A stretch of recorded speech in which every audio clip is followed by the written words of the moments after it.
Hi, welcome. In this video, I'd like to discuss the issue of a dog's state of mind when it becomes very entrenched. And when I talk about entrenched, again, good context is to watch the videos I'm doing of Lester and Captain and how I'm applying specific technique, a kinetic technique, to overcome Captain's state of mind as it relates to really locking in, really fixating on other dogs, gaining fulfillment that way. And this is the thing to understand, again, but this is the thing to understand about dogs when you have dogs that have gained control in the relationship, especially a certain percentage of dogs who have a very high level of need. And so this really will go into this issue of entrenchment. And so what will happen is that you get a dog that, again, it's all about control. So dogs start to gain fulfillment through beginning to follow that path, how the mind and body follows in terms of seeking out control and fulfillment that way. And it can be towards other dogs, and that's a big issue, become a big issue. And so therefore it's something that you really have to put a lot of time into, but then a specific method. And again, to overcome that, okay, this is where you get into advancing the method.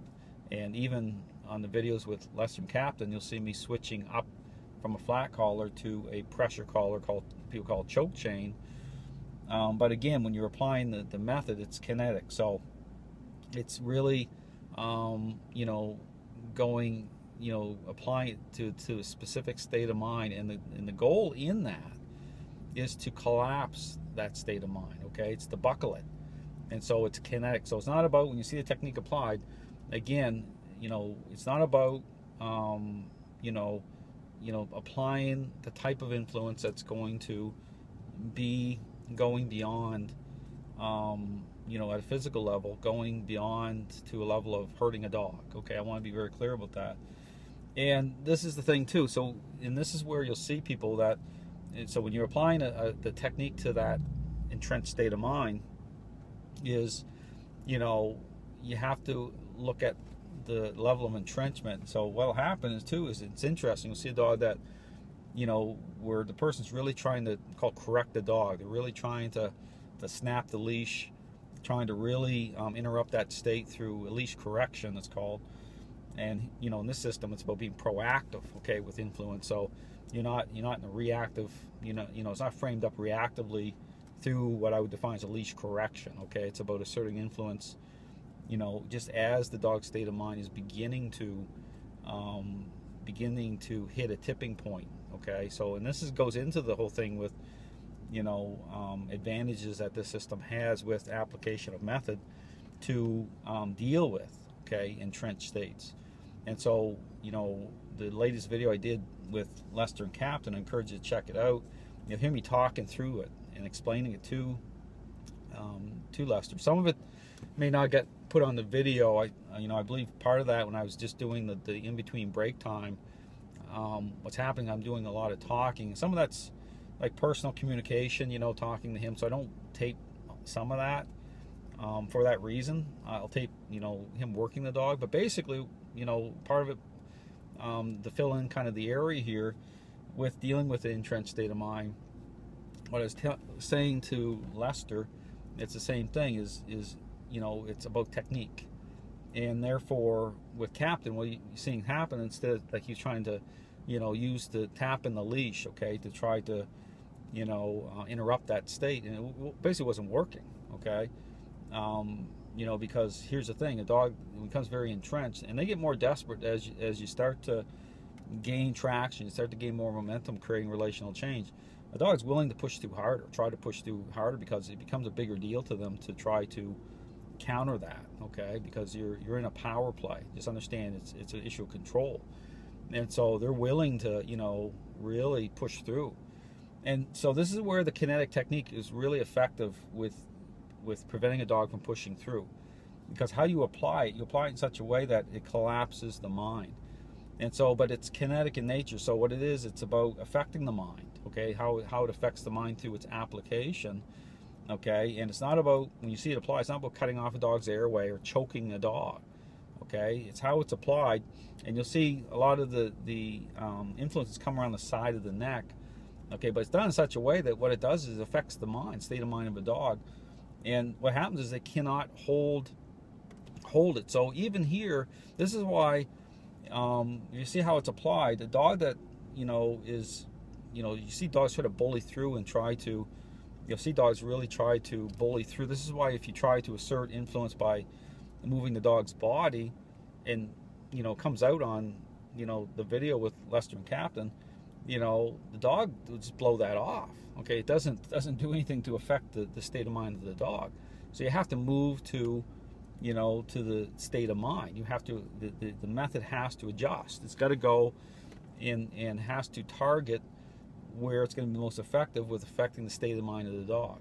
And so what you switch is to this method, to this technique, which really what it does is it goes deeper, okay? It directly confronts that state of mind, but in such a way that the dog will come into agreement with it. Okay, that's the other thing, is when you apply these methods, there's some variances. And the thing I was talking about too, the Lester, I don't believe some of this was captured on camera, but you have to always be intentional, very aware where you're at in the relationship. So if you apply a certain technique and you haven't created enough foundation yet, you haven't created enough relational change, and you apply a technique like that, it could cause aggression, okay? Your dog could really launch into a state of aggression because you haven't laid a proper foundation yet. Okay, so it's really important you apply certain techniques, is that you have to apply them at the right time, okay, when the dog will accept it, okay. It's going to be, because it's getting these techniques into the proper order of things, okay. So, but the amazing thing was, okay, and again this comes out in the video, when Lester really got that, started getting that technique, amazing change, in a very short period of time. Captain just came into agreement with it. That state of mind really diminished greatly, and because again everything just lined up that way. The dominoes all started to fall that way. So it's just a matter of just getting a technique, because really it's about the technique. It's not about physical force. It's not about overwhelming a dog with physical force. It's about technique. And so a lot of the kinetic methods, okay, how they play off, it's about the method itself, okay, what it's doing with affecting the state of mind of the dog, okay. And so there's depth to it. It's like getting into a dog's head deeper. And so it's not about bullying dogs, because you could be very powerful and physically strong and have tremendous problems trying to overwhelm the dog or gain some sort of relational change, because dogs that are at that caliber, man, they'll fight through it, and it's just not good. I mean, you're not, you're putting yourself up for problems, and the dog can still hold control. So it's really understanding how these techniques, how they intersect in such a way that the dog can't work through it, okay? And you're going deeper, you're going to create relational change. So again, I encourage you, check out the videos of Lester and Captain. Those, another great one to watch too are the ones where I was working with Pearl, okay, and applying the kinetic method with her, initially as well. The context of how, I'm applying, using certain tools, how I'm applying the method at certain points of the relationship, and doing it in such a way to keep everything safe. Because the thing is, your goal is not to trigger a dog to become aggressive, okay? It's to keep it very leveled out, and it can be really tricky, okay, when you're dealing with dogs with a high level of control. So you want to keep everything safe, use certain protocols. There are variances. There's techniques that will intersect at certain points of what you're doing.